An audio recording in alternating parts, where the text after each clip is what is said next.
നിയമം പരിഷ്കരണ നിയമം പാസാക്കാൻ നടത്തുന്ന ശ്രമങ്ങൾ, ആ ശ്രമങ്ങൾക്ക് കേരളത്തിൽ നിന്നുള്ള എംപിമാർ പിന്തുണ നൽകണമെന്ന് ഭാരതീയ ജനതാ പാർട്ടി ആവശ്യപ്പെട്ടു. അതിന് UDF എംപിമാരും ഒരു LDF എംപിയും ഇവിടെ നിന്നുള്ള മറ്റ് 8 രാജ്യസഭാ അംഗങ്ങളും കേരളത്തിലെ ജനങ്ങളുടെ ഏറ്റവും വലിയ ആശങ്കകളിൽ ഒന്നായ വഖഫ് പ്രശ്നം പരിഹരിക്കാൻ പാർലമെന്റിൽ വഖഫ് ബില്ലിന് അനുകൂലമായി കൈ ഉയർത്തണം എന്നുള്ള ആവശ്യം ഞങ്ങൾ മുന്നോട്ട് വയ്ക്കും.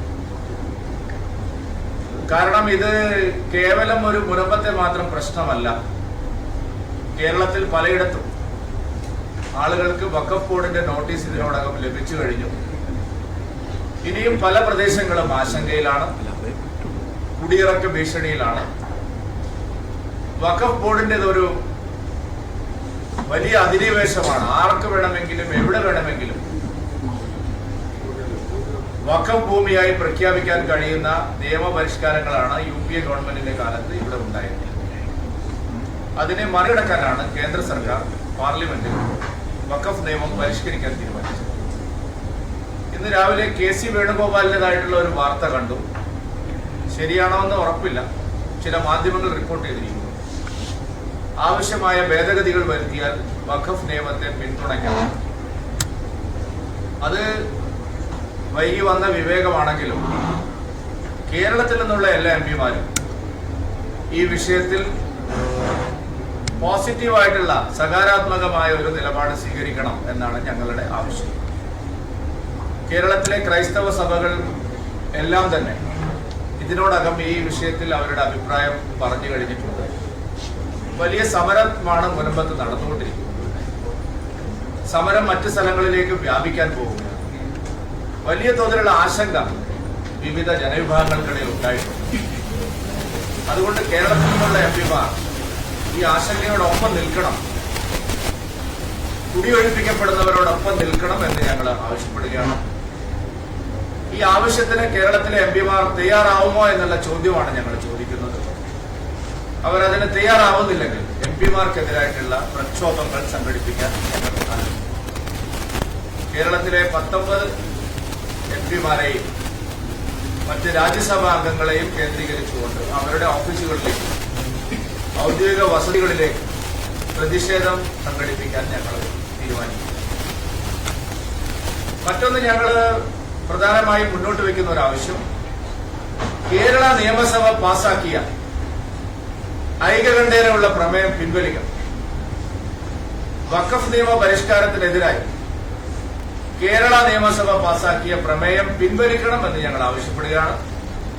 LDFും UDFും സംയുക്തമായി നടത്തിയ ആ നീക്കം കേരളത്തിന് വലിയ ദോഷമുണ്ടാക്കിയിട്ടുള്ള ഒരു കാര്യമാണ്. അതുകൊണ്ട് ഈ നിയമസഭാ സമ്മേളനത്തിൽ, ഡിസംബർ മാസം നടക്കുന്ന നിയമസഭാ സമ്മേളനത്തിൽ ഭരണകക്ഷി പ്രതിപക്ഷവും ചേർന്ന് ആ ഐകകണ്ഠേനയുള്ള പ്രമേയം പിൻവലിക്കണം, അതിനാവശ്യമായ നടപടികൾ സ്വീകരിക്കണം എന്നും ഞങ്ങൾ ആവശ്യപ്പെട്ടു. അതുകൊണ്ട് കേരള നിയമസഭ പാസാക്കിയ പ്രമേയത്തിനെതിരായും വഖഫ് പരിഷ്കാരത്തിന് അനുകൂലമായി എംപിമാർ കൈ ഉയർത്തണമെന്ന് ആവശ്യപ്പെട്ടുകൊണ്ട് വലിയ പ്രചാരണവും പ്രക്ഷോഭവും ശക്തിപ്പെടുത്താൻ ഞങ്ങൾ തീരുമാനിച്ചു. ഇപ്പൊ തന്നെ മുനമ്പത്ത് ഞങ്ങൾ സമരത്തിലാണ്. മറ്റു പ്രദേശങ്ങളിലേക്കും ഞങ്ങൾ സമരം വ്യാപിപ്പിക്കാൻ പോവുകയാണ്. സംസ്ഥാന വ്യാപകമായിട്ടുള്ള വലിയ പ്രതിഷേധം ഇതിന്റെ പേരിൽ സംഘടിപ്പിക്കണം എന്നുള്ളതാണ് ഇന്നത്തെ യോഗത്തിൽ ഉയർന്നു വന്ന ഒരു കാര്യം. അത് പാർട്ടിയുടെ കോർ ഗ്രൂപ്പ് യോഗം വീണ്ടും ചേർന്ന് ആ കാര്യത്തിൽ അന്തിമമായിട്ടുള്ള തീരുമാനം. മറ്റൊരു കാര്യം, തദ്ദേശ തെരഞ്ഞെടുപ്പിൽ വ്യാപകമായ നിലയിലുള്ള ഡീലിമിറ്റേഷൻ പ്രോസസ്സിൽ വ്യാപകമായ നിലയിലുള്ള അതിക്രമങ്ങളാണ് ഇപ്പോൾ സംസ്ഥാനത്ത് നടന്നുകൊണ്ടിരിക്കുന്നത്. പല തദ്ദേശ സ്ഥാപനങ്ങളും കൈപ്പിടിയിലാക്കാൻ ഡീലിമിറ്റേഷനെ സർക്കാർ ഉപയോഗിക്കും. പല കോർപ്പറേഷനുകളിലും പഞ്ചായത്തുകളിലും മുനിസിപ്പാലിറ്റികളിലുമെല്ലാം ഒരു വാർഡ് വർദ്ധിപ്പിക്കുക, അല്ലെങ്കിൽ 1-2 വാർഡ് വർദ്ധിപ്പിക്കുക എന്നുള്ള ഉദ്ദേശം വെച്ച് എല്ലാ വാർഡുകളും പൊളിച്ച് രാഷ്ട്രീയമായി തങ്ങളുടെ കൈപ്പിടിയിൽ ഒതുക്കാനുള്ള ഒരു നീക്കമാണ് സർക്കാർ നടത്തുന്നത്. അത് ശരിയായ നടപടിയല്ല. വീടുകളുടെ എണ്ണം പെരുപ്പിച്ച് കാട്ടി പല കോർപ്പറേഷനുകളിലും മുനിസിപ്പാലിറ്റികളിലും വാർഡ് വിഭജനത്തിന് ഒരു 3000 വീടുള്ള ഒരു വാർഡിൽ 7000 8000 ഞങ്ങൾ പല വാർഡുകളും പരിശോധിച്ചപ്പോൾ വീടുകൾ പെരുപ്പിച്ച് കാട്ടി.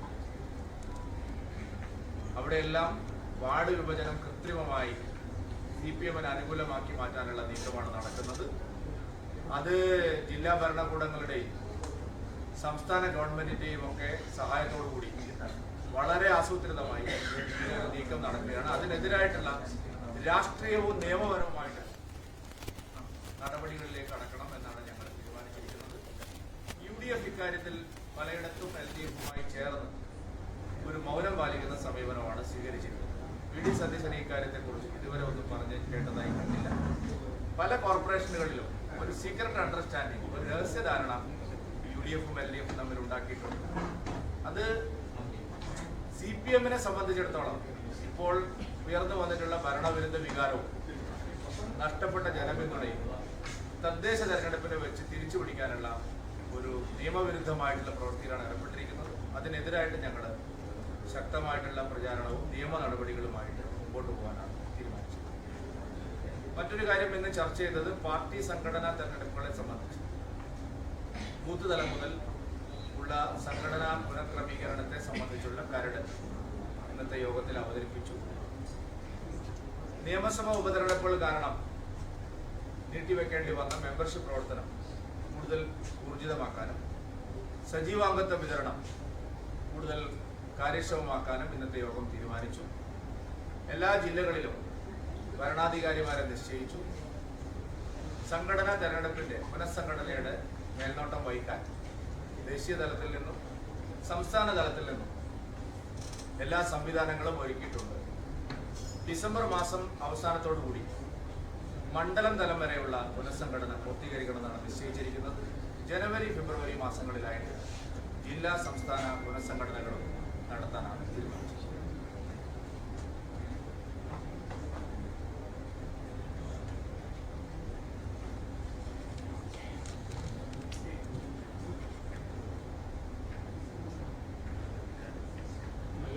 ഇന്നത്തെ നേതൃയോഗത്തിൽ നിന്ന് രമേശ് അടക്കമുള്ള ആളുകൾ മറയുന്നു എന്നൊരു വാർത്ത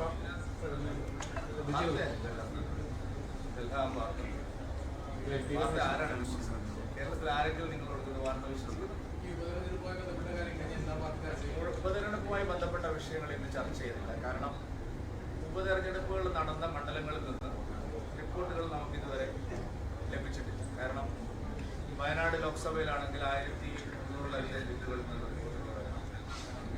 ചേലക്കരയിലും പാലക്കാടും 175, 180 ലിസ്റ്റുകളിൽ നിന്ന് റിപ്പോർട്ടുകൾ വന്നിട്ടില്ല. 7-8 തീയതികളിൽ ചേരുന്ന സംസ്ഥാന നേതൃയോഗം പ്രഭാരി ശ്രീ പ്രകാശ് ജാവ്ദേക്കറുടെയും സഹപ്രഭാരി ശ്രീമതി അപരാജിത സാരംഗിയും ആ യോഗത്തിൽ പങ്കെടുക്കും. അന്ന് വിശദമായിട്ട് ജില്ലകൾ സമർപ്പിക്കുന്ന റിപ്പോർട്ട് പരിശോധിച്ച് ചർച്ച ചെയ്യും. അപ്പോൾ നിങ്ങൾ ഈ കൊടുത്തുകൊണ്ടിരിക്കുന്ന വാർത്തകളൊന്നും ശരിയല്ലെന്ന് മനസ്സിലായി. ഞങ്ങൾക്കതിന് അതിൻ്റെതായിട്ടുള്ള ഒരു പ്രോസസ്സ്, കാരണം ഇവിടെ ഇരുന്ന് ഒറ്റയടിക്ക് ചർച്ച ചെയ്യാൻ പറ്റുന്ന താഴെ തലക്കെട്ടുന്ന റിപ്പോർട്ടുകൾ പരിശോധിച്ചു അത് ഞങ്ങളുടെ സംസ്ഥാന സർക്കാർ ആ നിലയിലുള്ള എല്ലാ കാലത്തും ചർച്ചകൾ നടക്കും. കൊച്ചി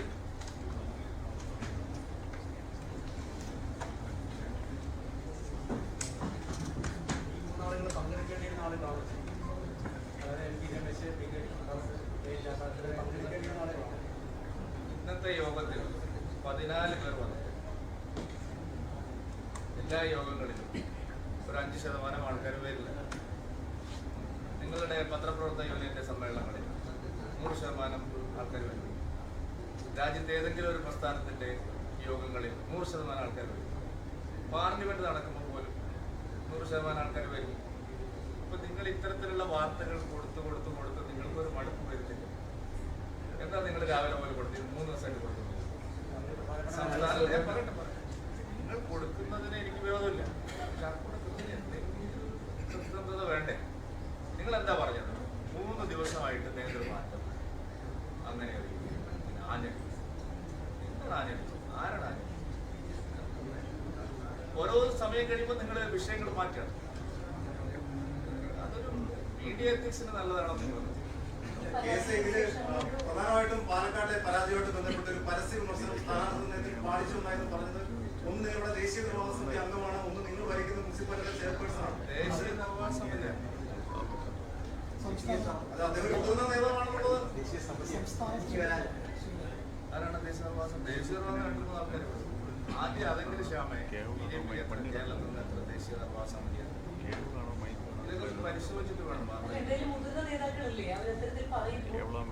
നിങ്ങൾ പോയി പറയിപ്പിക്കുന്നതല്ലേ? ഞാൻ പറഞ്ഞ നിങ്ങൾ ഇന്നലെ ഏഷ്യാനെറ്റ് അടക്കം പറഞ്ഞു. അതായത് കൗൺസിലർമാർക്കെതിരെ ഏഷ്യാനെറ്റിൽ പോയിട്ട് കൗൺസിലർമാർക്കെതിരെ നടപടിയുള്ളൂ. ആര് പറഞ്ഞു? അല്ല, എനിക്കറിയാത്തോണ്ട് ചോദിക്കും. കൗൺസിലർമാർക്കെതിരെ പരാതി കേന്ദ്ര കൗൺസിലർമാർ പറയില്ലേ ഞങ്ങളൊന്നും തെറ്റ്. ഈ പാലക്കാട് യാതൊരു വിധത്തിലുള്ള സംഘടനാ വിരുദ്ധ പ്രവർത്തനങ്ങൾ നടന്നിട്ടില്ല എന്നാണോ അങ്ങ് വിലയിരുത്തുന്നത്? പാലക്കാടും ചേലക്കരയും വയനാടും ഞങ്ങൾ പരിശോധിക്കുന്നല്ലേ ഉള്ളൂ. അതിനുമ്പ് എങ്ങനെ പറയുന്നു? പരസ്യ വിമർശനം നിങ്ങള് ഞാനിപ്പോ നേതൃമാറ്റം എനിക്കിപ്പോ ഞാൻ വൈകുന്നേരം തിരക്കൊന്നും പറഞ്ഞു പരിശോധിക്കണം. അല്ലല്ല, നിങ്ങൾ കുറെ പേര് പറഞ്ഞ 2 ദിവസമായിട്ട് പറയുന്നത് നിങ്ങൾ പരിശോധിക്കണം. അപ്പൊ നിങ്ങൾ പരിശോധിച്ച് വ്യക്തത വരുത്തുന്ന ഒരു വാർത്തയ്ക്ക് ഞാൻ മറുപടി പറയാം. നിങ്ങള് പിതൃശൂന്യമായിട്ടുള്ള വാർത്തകൾ എന്നോട് നിങ്ങൾ മറുപടി ചോദിക്കുന്നു. എത്ര കാലമായി നിങ്ങൾ 2020 ഫെബ്രുവരി 15 മുതൽ നിങ്ങൾ ഇത് തന്നെയല്ലേ പറഞ്ഞുകൊണ്ടിരിക്കുന്നത്?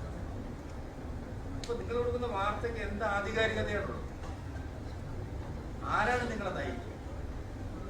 സത്യസന്ധയുടെ ഒരു അംശം പോലും വേണ്ട ഒരു വാർത്ത കൊടുക്കുന്നത്. അതൊന്നും ചെയ്യാതെ പിന്നെ എന്നോട് വന്ന് ചോദിച്ചു ഞാനാണ് ഒരിക്കലും നിങ്ങളുടെ മുമ്പിൽ വരില്ല.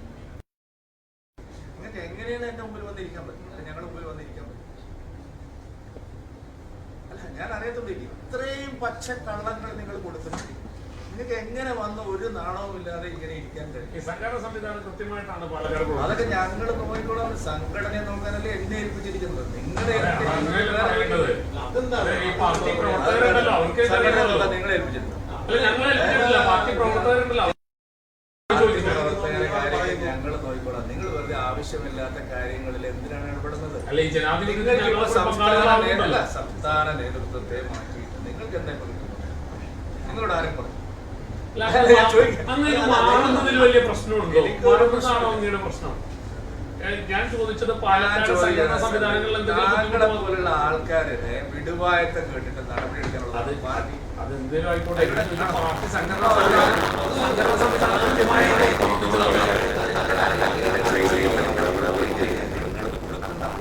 ഞാനിപ്പോ BJP-ക്കകത്ത് ഒരാൾ പരസ്യ പ്രസ്താവന നടത്തിയാൽ നിങ്ങൾ വാർത്ത കൊടുക്കണമെന്ന് പറഞ്ഞില്ല. പക്ഷെ കഴിഞ്ഞ 72 മണിക്കൂറായി നിങ്ങളെല്ലാം സംപ്രേഷണം ചെയ്ത വാർത്തകൾ ഒരല്പം നിങ്ങളുടെ നിഘണ്ടുവിൽ ലജ്ജ എന്ന് പറയുന്ന ഒരു വാക്കുണ്ടെങ്കിൽ നിങ്ങളൊന്ന് റിവൈൻഡ് ചെയ്ത് എടുത്തടിച്ചു നോക്കും. മര്യാദയല്ല, ഇതിന് വേറെ പണിയെന്നാണ് പറയുന്നത്. മാധ്യമ പ്രവർത്തനമാണ്. അതുകൊണ്ട് മാധ്യമ പ്രവർത്തകരായാലും മാധ്യമ സ്ഥാപനങ്ങളായാലും ഒരല്പമെങ്കിലും സത്യസന്ധത പോയി ഏത് കാര്യം പറയുമ്പോഴും എഴുതുമ്പോഴും ഒരല്പമെങ്കിലും നിങ്ങൾ 100% ഹരിശ്ചന്ദ്രനാവണമെന്ന് ഞാൻ പറയുന്നില്ല. പക്ഷെ നിങ്ങൾ കൊടുക്കുന്ന വാർത്തകളിൽ സത്യത്തിന്റെ ഒരു അംശമെങ്കിലും ഉണ്ടാവണം. അത് നിങ്ങൾ പാലിക്കാത്തത് കൊണ്ടാണ് നിർഭാഗ്യവശാൽ ഇത്രയും കാര്യങ്ങൾ പറയേണ്ടി വന്നത്. സർ, നമ്മൾ ചെയ്യുന്നതെന്ന് പറയുന്നത് ഞങ്ങൾ ചെയ്യുന്ന റിപ്പോർട്ടിംഗ് ആണ്. അപ്പൊ അതെല്ലാം പല സോഴ്സിൽ നിന്നായിരിക്കും നമ്മൾ നമ്മളത് കൊടുക്കുന്നു. ക്ലാരിഫിക്കേഷൻ അങ്ങ് ചെയ്യേണ്ടത് പെയ്ഡ് വാർത്തകളാണ് ഇതെല്ലാം വരുന്നത്. ഈ പാലക്കാട് നഗരസഭാ അധ്യക്ഷ സ്ഥാനാർത്ഥി മോശമാണെന്ന് പറഞ്ഞത് അല്ല, അതിന് ഞാൻ പറഞ്ഞില്ല. ആ വാർത്തക്കെതിരെ ഞാനൊന്നും പറഞ്ഞില്ലല്ലോ. അതാണ് ആ ഒരു വാർത്തയുടെ പേരിലല്ല അല്ലല്ലോ നിങ്ങളിപ്പോ കഴിഞ്ഞ 72 മണിക്കൂർ നിങ്ങൾ കൊടുത്ത വാർത്തകളെല്ലാം അങ്ങനെയാണോ? അല്ല, എന്റെ ചോദ്യത്തിന് ശ്യാമേ കുറച്ചെങ്കിലും ഒരു മര്യാദ. ഒന്ന് നിങ്ങൾ പറഞ്ഞു ശോഭാ സുരേന്ദ്രൻ ആഞ്ഞടിക്കും. എവിടെ ആഞ്ഞടിച്ചു? ശോഭാ സുരേന്ദ്രൻ തെരഞ്ഞെടുപ്പ് അട്ടിമറിക്കാൻ ശ്രമിച്ചു. എവിടെ അട്ടിമറിച്ചു? BJP-ക്കകത്ത് വലിയ ആഭ്യന്തര യുദ്ധം എവിടെ? സംസ്ഥാന നേതൃയോഗത്തിൽ കൊടുങ്കാറ്റും പേമാരിയും എവിടെ? ഇന്ന് വൈകുന്നേരം തീരുമാനമാവും. ആര് പറഞ്ഞു നിങ്ങളോട് ഇതൊക്കെ? ഇപ്പൊ ഒരു യോഗത്തിൽ MT രമേശ് പറഞ്ഞു ഇതിനു മുമ്പ് എത്ര യോഗത്തിൽ സുരേന്ദ്രൻ വന്നിട്ടുണ്ട്, എത്ര യോഗത്തിൽ ശോഭാ സുരേന്ദ്രൻ വന്നിട്ടുണ്ട്, എത്ര യോഗത്തിൽ രമേശ് വന്നിട്ടുണ്ട്. അപ്പൊ നിങ്ങൾ ഇങ്ങനെ ഒറ്റ തിരിഞ്ഞ് ആക്രമിക്കുന്നത് ഒരു സാമാന്യ മര്യാദയുടെ ലംഘനമാണ്. മറ്റൊരു പാർട്ടിയോട് നിങ്ങൾ കാണിക്കാത്ത കാര്യമാണ്.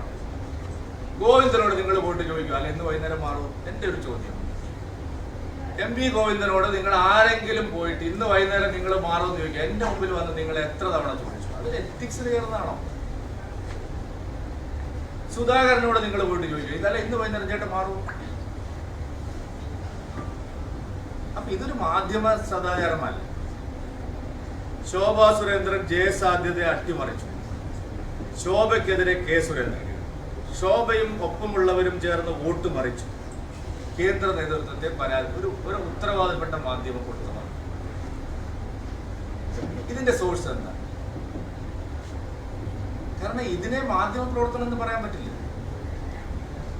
രാഷ്ട്രീയ പാർട്ടികൾ ഓഡിറ്റിന് വിധേയമാക്കപ്പെടണം, ജനങ്ങൾക്കിടയിൽ പ്രവർത്തിക്കുന്ന പാർട്ടിയാണ്, അതൊക്കെ ശരിയാണ്. പക്ഷെ സത്യസന്ധതയില്ലാത്ത ഇത്തരം വാർത്ത കൊടുത്തിട്ട് അതിനൊക്കെ ഞാൻ ക്ലാരിഫിക്കേഷൻ തരണം എന്ന് നിങ്ങൾ പറഞ്ഞു വന്നാൽ അതിന് സമയമില്ല, മനസ്സുമില്ല. സുരേന്ദ്രേട്ടാ, ഇതിൽ പ്രധാനമായിട്ടും ഉയർന്നു വരുന്ന ഒരു ചർച്ച സുരേന്ദ്രനും പി മുരളീധരനും തമ്മിൽ ചില പ്രശ്നങ്ങളുണ്ട്. അങ്ങനെ വല്ലതൊക്കെ ഭയങ്കര അടിയാണ് ഞാനും പി മുരളീധരൻ, ഒരു സംശയം. ഞാനും പി മുരളീധരൻ തമ്മിൽ അടിച്ചു പിരിഞ്ഞു കൊടുത്തോളൂ. അല്ലേ, ഇതിനൊക്കെ മറുപടി പറഞ്ഞിട്ട് എന്തിനാണ് നമ്മൾ പി മുരളീധരനും ഞാനും തമ്മിലുള്ള ബന്ധം എന്താണ് നിങ്ങൾക്കറിയാം? PK കൃഷ്ണദാസും ഞാനും തമ്മിലുള്ള ബന്ധം എന്താണെന്ന് നിങ്ങൾക്കറിയില്ല. നിങ്ങൾ എന്തെങ്കിലും അറിഞ്ഞിട്ടാണോ?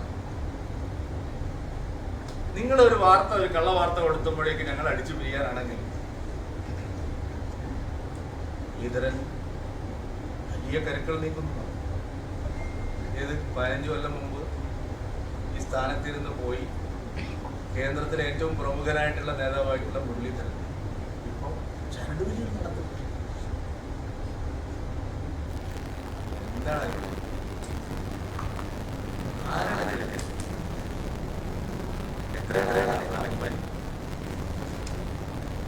എന്റെ ആശയപ്പെട്ടുള്ള അതിന്റെ പേര് പറഞ്ഞ് ശോഭയെ അപമാനിക്കും, മുരളീധരനെ അപമാനിക്കും, MT രമേശിനെ അപമാനിക്കും, കൃഷ്ണദാസിനെ അപമാനിക്കും. എന്തിനാണ് നിങ്ങൾ ഇത് ചെയ്യുന്നത്? പാലക്കാട് തെരഞ്ഞെടുപ്പിന് ശേഷമല്ല പി സജീന്ദ്രൻ. 2020 ഫെബ്രുവരി 15 മുതൽ നിങ്ങൾ ഈ ആക്ഷേപം തുടങ്ങിയിട്ടുണ്ട്. ഇത് പാലക്കാട് തെരഞ്ഞെടുപ്പിന് ശേഷമാണോ?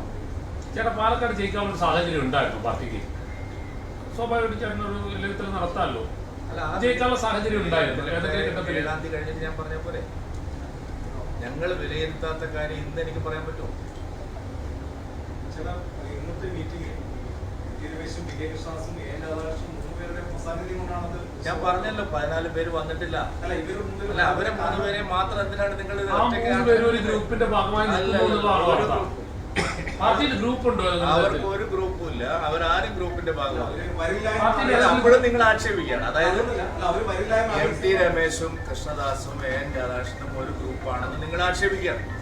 അവരൊരു ഗ്രൂപ്പിലുമില്ല. അവർക്ക് ഒറ്റ ഗ്രൂപ്പേ ഉള്ളൂ, BJP. അവരാരെങ്കിലും നിങ്ങളോട് പറഞ്ഞു ഞങ്ങൾക്ക് ഒരു ഗ്രൂപ്പാണ്? ആ ഞടിക്കൊന്ന് ശോഭ പറഞ്ഞു. രാവിലെ ശോഭയുടെ വയറിറച്ച് കിട്ടിയില്ല നിങ്ങൾക്ക്? അല്ല, ശോഭയോട് ചോദിച്ചിട്ട് നിങ്ങൾക്ക് വയറിറച്ച് കേട്ടെന്നാണ് ഞാൻ TV കാണാറില്ല പൊതുവെ. ശോഭയോട് ചോദിച്ചിട്ട് വയറിറച്ച് കേട്ടെന്നാണ് ഞാൻ മനസ്സിലാക്കുന്നത്. കോംപ്ലിമെന്റ്സ് ആക്കി. രാവിലെ മുരളീധരനും ഞാനും അടച്ചിട്ട മുറിയിൽ അരമണിക്കൂർ നിങ്ങൾ കണ്ടില്ലേ? ഞങ്ങൾ തമ്മിൽ പ്രശ്നം പറ്റും. ശോഭയായിട്ടുള്ള പ്രശ്നങ്ങളൊക്കെ ഞാൻ സെറ്റിൽ ചെയ്തു. ഇനി ബാക്കിയുള്ള ആരും കൊണ്ട് ഞാൻ സെറ്റിൽ ചെയ്തോ? ഇവിടെ ഇരിക്കാൻ നിങ്ങൾ സമ്മതിച്ചാൽ. Okay, thank you.